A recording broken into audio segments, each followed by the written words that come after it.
Hello, today I'd like to talk about RRT techniques. These are the today's class objectives. I'd like to talk about the RRT techniques and some of the recent advancements, including RRT star, which the star indicates the optimal version of the RRT technique. Also, I will briefly touch on the kinodynamic planning. You may remember that last time I talked about the probabilistic roadmap technique, which is the PRM technique. On that topic, I talked about the sampling or some of the resampling technique to generate the well-connected graph, which is nothing but roadmap. And before I move on to the today's topic, also I went over all of your questions. One of you asked that PRM assumed that we know the global map. Basically, we assume we know the global map and we can observe all the environment. But how can you handle the case that where we can only have we have only a partial map, this observation about the environment due to the limited sensor range? How can you do that? So as you may remember that PRM assumed that we know all the maps, right? So in this case where we only have a partial information, we might not able to render the PRM techniques.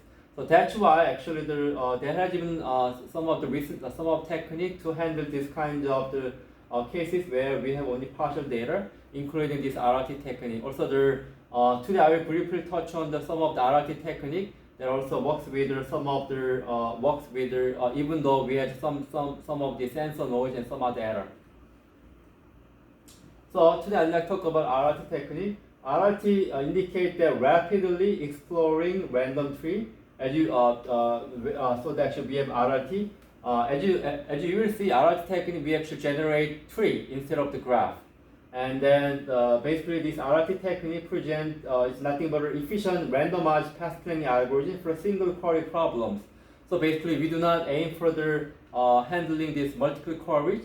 So basically the RRT technique assumes that there are only one single, there are actually start and goal position.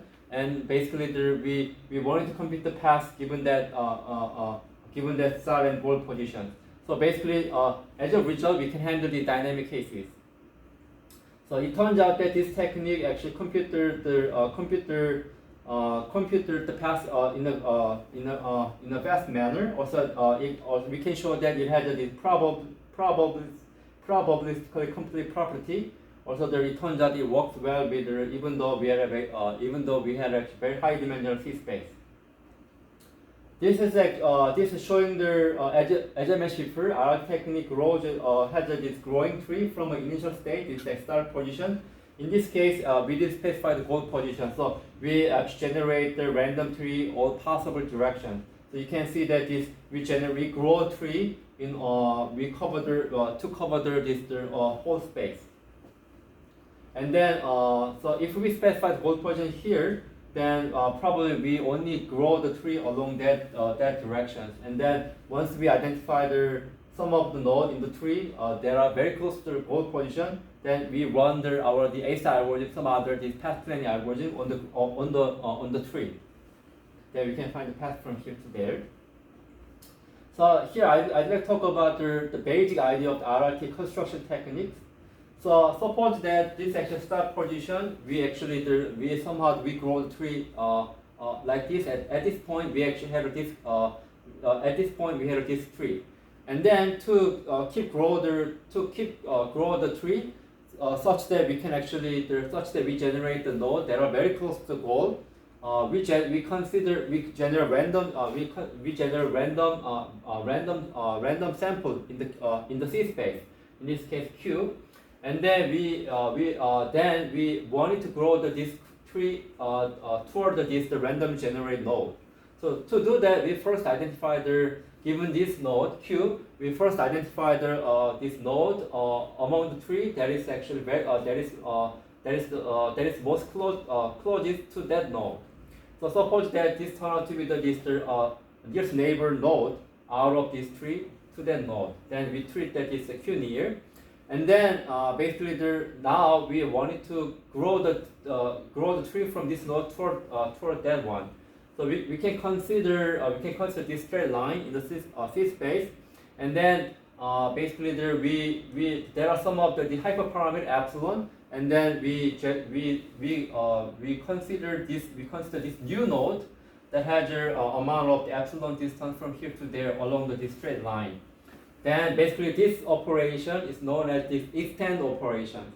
So basically if we extend this node a lot to there, then there might be some of the obstacle in this space, right? So basically we wanted to compute the collision-free path. So actually that's why we only extend this node from here to there as an amount of epsilon. Typically epsilon could be the small. But that's the extend operation. Alternatively, one can just simply connect from here to there. Assuming that there are not many obstacles, then probably the extending a little bit may be the ineffective, right? So instead of that, if we actually had a lot of the empty space, then we can just connect from here to there. But that's the known as connect operator. But commonly we can actually one can choose this extend operator or the connect operator. But the actual performance of those techniques varies depending on your environment. But typically we using this kind of extend operator. And then we keep doing that until some of this node is very close to this goal. Then basically computing path from the start and goal is nothing. Just traversing down this root node to that particular leaf node. Then we took this QNU and then we added this node into the tree. So basically, if we keep doing that, we start and these are also goal positions. Initially, we had this node, and then we keep generating node, and then once we identify once we actually generate node that they are very close to this goal, then we can actually find the path from here to there. So again, extend the RRT until the vertex close enough to the goal state. There might be some of the hyperparameter, and then, for example, if we compute the node in the tree that is actually 10 centimeter close to the goal, then we can just then we can terminate this growing tree and then we find the path.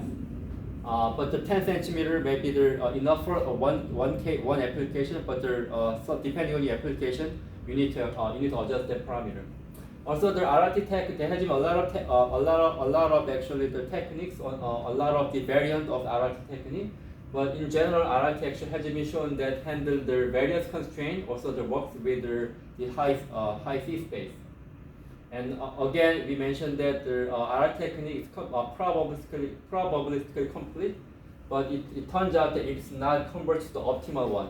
So as you can see, it means that even though we generate the infinite number of samples, the RRT technique does not compute the optimal path. As you can see here, here we find the path from here to there, but there may be, assuming there's any obstacle, the optimal path may be the straight line from here to there. But unfortunately, the basic idea of RRT technique cannot compute that optimal path even though we generate infinite number of samples. Also, basically, we think about it. What might be what are they actually governing? What are the very important factors for the RRT in terms of finding paths? It turns out that Voronoi region, the concept of Voronoi region is very useful. You might recall that Voronoi diagram was the Voronoi region when we talked about this Voronoi diagram a long time ago. So it turns out that RRT techniques bias. Basically, the growing pattern of RRT technique biased by large Voronoi regions to rapidly explore the empty space before the uniformly covering the space. So basically, as you can see here, we can somehow covering the space, empty space, right, in a uniform way. But here initially we have very small graph, right, and then for each node. We can think about this kind of Voronoi region. Voronoi region is nothing but basically if we generate, for example, in this Voronoi region, if we generate random samples within this Voronoi region, then if we identify them to connect or to extend this node to the one of node in the tree, we need to identify the nearest neighbor node within the tree, right? And then basically the node, the random sample generated within this space will be connected to the particular node that are associated with the Voronoi region, something like that. basically this figure is very small, so there basically there we can think about it Borneo region for each node, but it's nothing but basically within this region, the random sample within this region is has this close neighbor to that particular node. And as you can see, if we generate random samples, then obviously as we had this larger Borneo region, we have a higher probability to have that sample on that large Borneo region, right? And then we will connect the node to that node, and then in other words, we break down the Borneo region by this growing the tree. So that's why basically we can see that we can intuitively see that RRT is biased by this large Borneo region. Also, so far I talked about that we can actually generate this. We can grow the tree from here, from the start to the goal. But also one can do this dual. One can do this dual search by using the dual RRT. So this is actually start and goal. Instead of only finding path from here, in other words, we can instead of the growing tree only from here, we can grow the tree. We can have two different nodes starting from this one tree which is generated from the start position. We also grow another tree from the goal, and then we keep growing them until some of nodes from here to there actually they are close to each other. So basically, it turns out that this approach, this minor variation, find the path much more quickly over the simple RRT technique. There are many these kinds of actually variations. But one of the most groundbreaking results is the RRT star. As I mentioned before, RRT does not converge to the optimal solution. As you can see, this is optical. This is some of the RRT graph. And here we generate about 1,000 samples in this space. We find the path, and then we generate more samples, 3,000, 10,000. But nonetheless, we have many samples.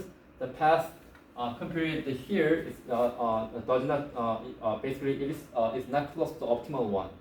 But RRT star, I will talk about some of the main concept of RRT star is that here initially we find the path this kind of suboptimal one. But as we generate more samples, we actually we find another this homotopy class here that actually walking around this obstacle that way. And then as you can see, if we keep doing that, we actually we are able to find this optimal path from here to the goal. So that's why actually that's the main benefit of using the RRT star. But the RRT star comes with some of the cost. But also it turns out that cost is not that drastically high. So RRT star is turn out to be asymptotically optimal. Asymptotically optimal. It means that as we generate more samples, and then we can actually path length of the computed path from the RRT star getting close to the optimal one. So that's why we used the term of asymptotically optimal without a substantial computational overhead.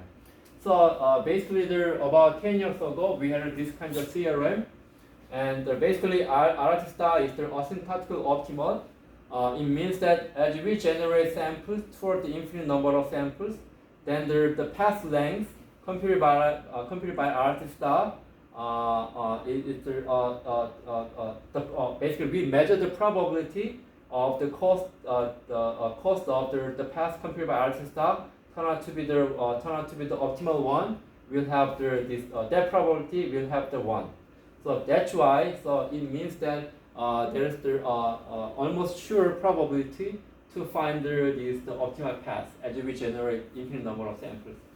Also, another theorem is that we also measure the overhead, computational overhead of the RRT star over the regular RRT. But it turns out also it can be the constant. So it means that we can find the asymptotically optimal path without a substantial computational overhead. This is actually one of the most groundbreaking results along about the RRT technique. So here I will talk about the main concept of RRT star. RRT is nothing but we just connect the new node to the nearest neighbor node in the tree, right? But instead of that simple operation, RRT star is that refine the connection, refine some of the connection, including existing one within the tree, with the rewiring operation. Rewiring operation. This is actually the explanation, but I will show you some of the figure here. Suppose that at this time we actually had this kind of tree, and then we generate new samples here, and then again we need to connect this new sample into the tree, right? And then somehow we identify node in a certain ball here, and then we can actually identify what are the actually nearby node to that node within the tree, right? Basically, we identify these three nodes, right? And then we think about it, what are the actual optimal paths to reach there from here to there, right? And then basically we can think about it, this connection, that connection, right? Out of that, we can find the optimal one here, right? To reach there by passing through this node. And then we do the rewiring operation. It means that, so basically the main reason why RRT does not produce the optimal one is that once we generate this kind of path, there's no modification, right? So in other words, there's no relaxation operator. If you think about it, if you recall this Dijkstra algorithm that we talked about before, there are certain relaxation operation, right? We think about it another way to reach a certain node, and then see that we can actually have this better path, right? So we apply similar idea here. For this one, so we think about it. We think about it. We think about it another ball, and look at the node that are within the here. For this node, we can actually reach this node before we can reach this node from here to there, right? But we think about it another path that might give us the better path. So in this case, we consider reach there. We consider this path or that path, right? And then it turns out that this path might be can give us the better path to reach there, right? Then we actually rewire. In other words, we cancel this path, this connection, and then we rewire this node to that direction. That way, actually, we can that way we do the relaxation, and then that way we can compute the optimal path. That's the main idea of the RRT stuff. Of course, that idea seems very simple, but in the end, we need to show that we need to prove this probabilistically complete property. Also, we need to prove that theorem, right? Obviously, that's the non-trivial problem actually. Okay, now I will move on to the kinodynamic path planning. You might recall that basically kinodynamic planning is that we need to consider kinematic constraint, also this dynamic constraint. For the dynamic constraint, we typically consider this here Q is the Q is the position, Q prime is the velocity, Q double prime is the acceleration, right? So basically the dynamic constraints consider this the first derivative of the second derivative. So obviously, as we consider more information, it becomes more difficult, right? So when you're dealing with some of this quadruped robot here, it has this quadruped, and then here we need to design the robot that walking the terrain. Also, sometimes we need to actually climb up this wall or the jump over there, right? And then we can even actually passing through this kind of some of this skewed wall. Then to do that, we need to think about what are the balance, what are the force, right? So that's why we need to consider some of dynamic constraint on top of the shape of the robots. That is known as the kinematics. How can we do that? Here, one of the simple one is that typically we need to consider this when you are dealing with the common motion planning only with the kinematics, we only consider this Q usually, right? But the dynamics cases, we need to consider Q prime, Q double prime, right? So we define the new space here. Typically, before I talked about this state space. State space, nothing but it actually has a Q, also the Q prime. You consider position, also the velocity, right? Where the Q is actually some of element in the DC space. So we here. Then we define this actually the state space. As you can see, if the Q actually has n dimension, then the state space has this 2n dimensional space. as you can see, the walking in the state space require much more computational requirement over the walking only in the DC space. Basically, there also for the Q, there could be the many different elements, and also here, this actually this is actually nothing but the first derivative along this time space. Then basically the prior sum of the constraint that works with the Q prime, Q double prime becomes the new constraint works in within the state space. Here X is element in this state space, but this double prime becomes X and X prime, right? Then based on that, there are certain ways that we can somehow we can translate this equation into something like this form, or somehow when you are deriving the motion equation for the robot, we can also we can directly define this kind of constraint. It means that given the current state X, including current position and velocity, and then U is nothing but a set of the allowable controls of input to that robot. So back then I talked about this some of the car, right? And U could be our steering angle. And then depending on our current position and velocity, also then if we change our steering handle, then we can also define we can derive the derivative along this x. So here this common control equation. So given the current state, and then if you apply the control, we can also have some of this change along this x. So then typically we actually have this kind of equation. Then by utilizing this information, we can generate the path. How can we do that? I will talk about it. How we can do that given in the context of RRT. So again, this RRT starting from this Q init, and then again also here I will talk about kinodynamic planner. In the context of RRT. Then we also generate random sample Q. Then we also identify what's the nearest neighbor. Here this is actually the turn out to Q near, and then differ in general the general common planner that does not consider the dynamic constraint. We only consider this kind of straight line, and then we somehow extend or connect, right? But we cannot do that, right? When you are driving the car, basically we cannot change each position in we cannot change we cannot change the position of car in a random one in an instant way, right?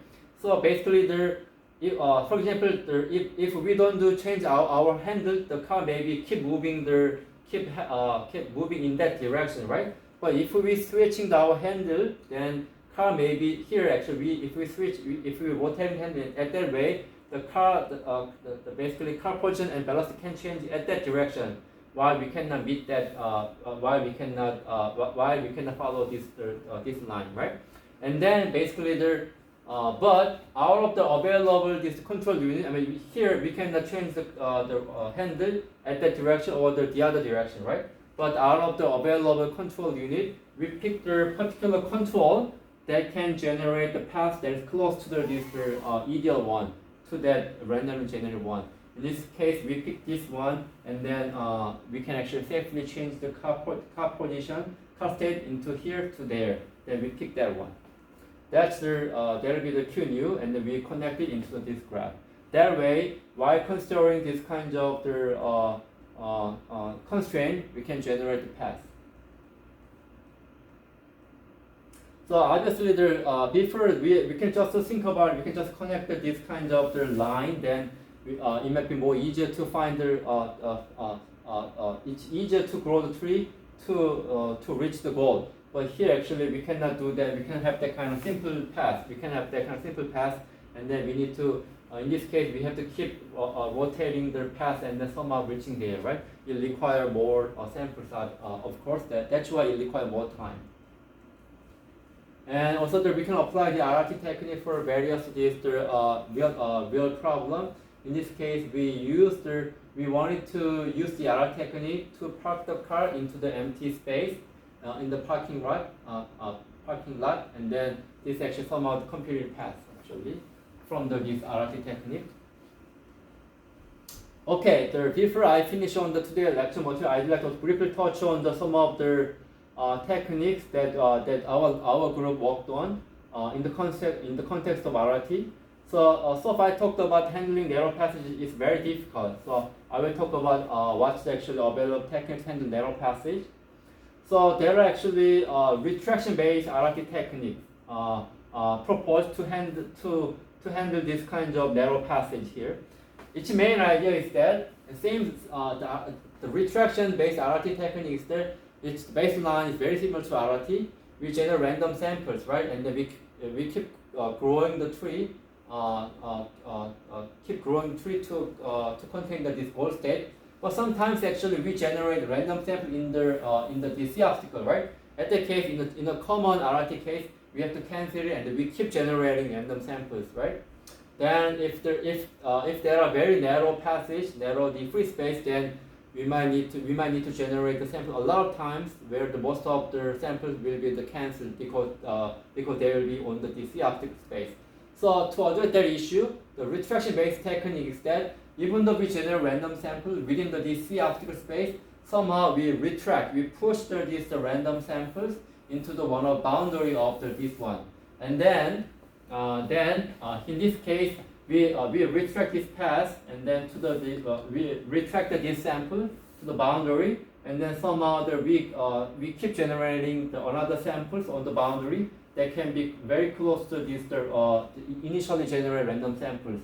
That way we somehow generate the path or node on the boundary so that we can find the path out of this narrow passage. In other words, here if we do that, we can somehow keep generating the node here on the boundary toward that way so that we can find the path that passing through this narrow passage. That's the main idea of this retraction-based RRT technique. But we found out that this actual time when you are using the RRT, retraction-based RRT, and this is the common RRT technique. If we apply this retraction-based RRT technique in this narrow passage, as you can see, the retraction-based technique works quite fast.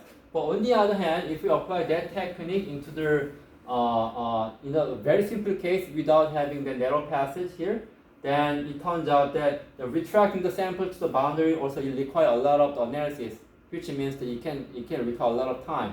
So that even in these kind of simple cases, this retraction-based technique runs even slower than the common RRT technique. So in other words, basically RRT technique works better in this simple cases. Retraction-based cases works better in a difficult case.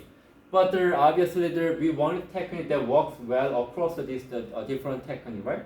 So that's why we proposed this selective technique. We selected from the retraction-based RRT planner for various environments, even working well on the narrow passage cases or simple cases.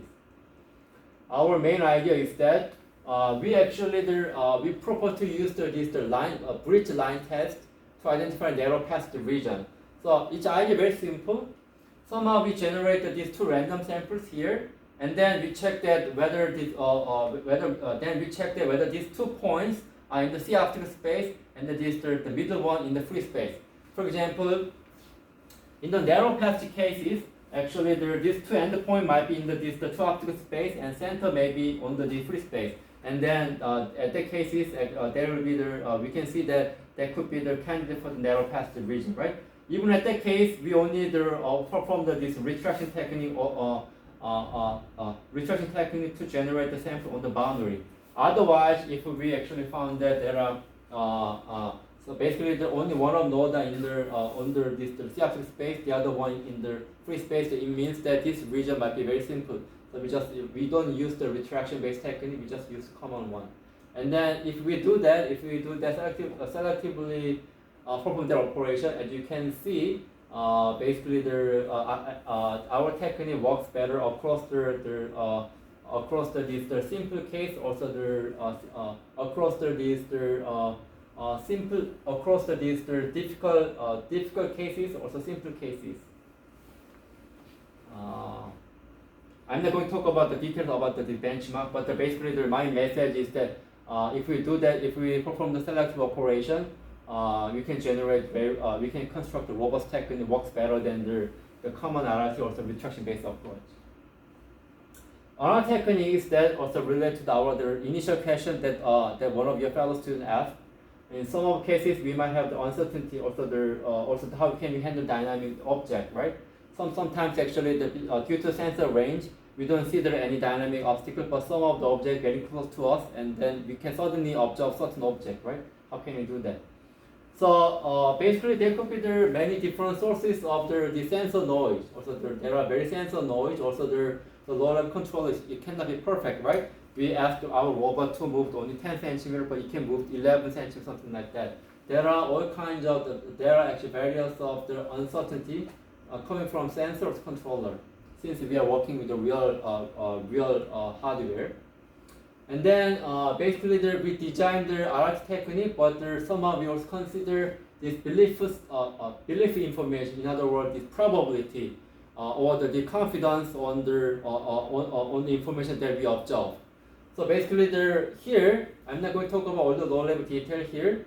So basically, here initially we are this is actually the initial goal. Also, this start and goal. And then initially we don't even know we don't have a clear idea of our correct location within the map, right?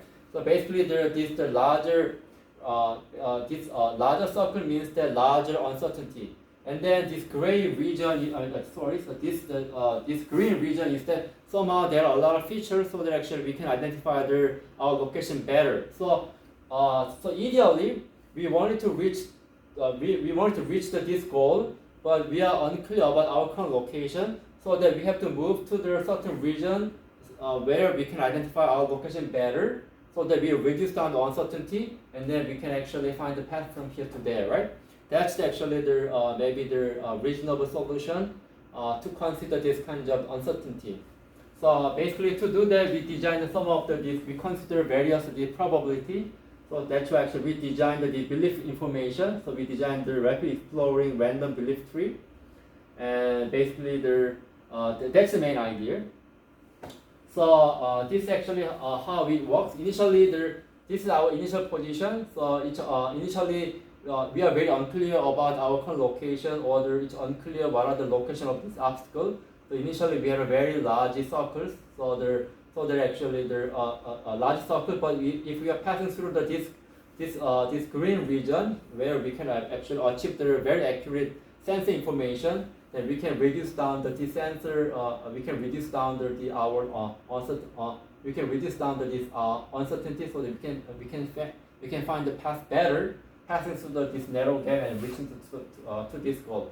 Initially, we have very uncertain path, but as we are moving and passing through getting close to this measurement region, we can reduce down a lot of the sensor noise, so that we can reduce down uncertainty. We can reach the goal better. That's the main idea. This is the video. So initially we actually moving toward this measurement region, so that way we can identify our location better. So it's very important for us to know our current location, since to pass through this narrow passage, and then we find the path from here to there to reach the goal. There are lots of issues here, but I just give the high level idea. We also used this kind of velocity obstacle to avoid basically this velocity obstacle technique is nothing but a local geometric analysis. It's commonly used for the collision avoidance among the multiple robots. So basically, we compute a path, but suddenly we have dynamic object, right? Then we need to compute our path to avoid this possible contact with against this moving object, right? Its main idea is that it's our robot. Our robot here, we assume our robot circle. This is another robot here.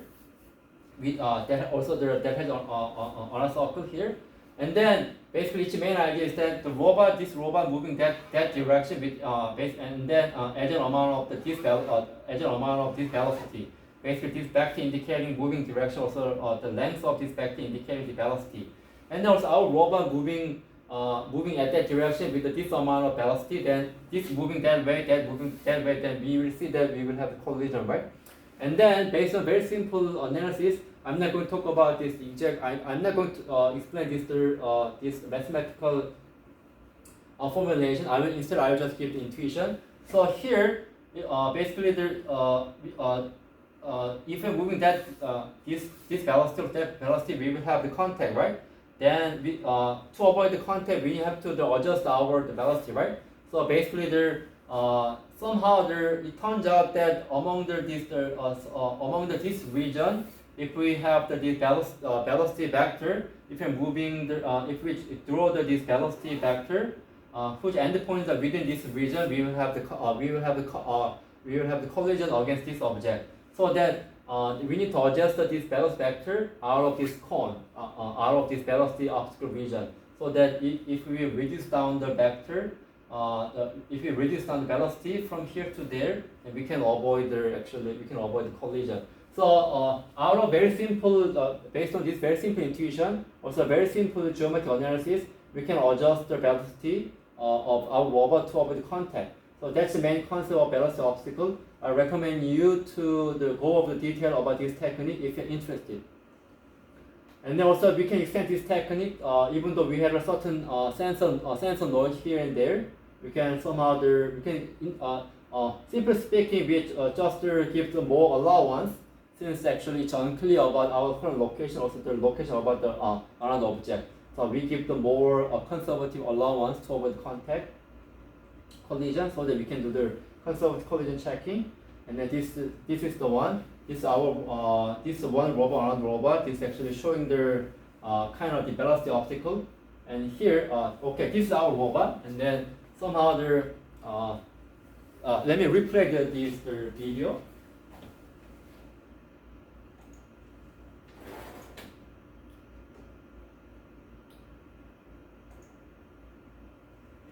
So we are moving from here to there. We observe this information. We adjust our velocity, right? We pause a little bit, and then we actually following our path.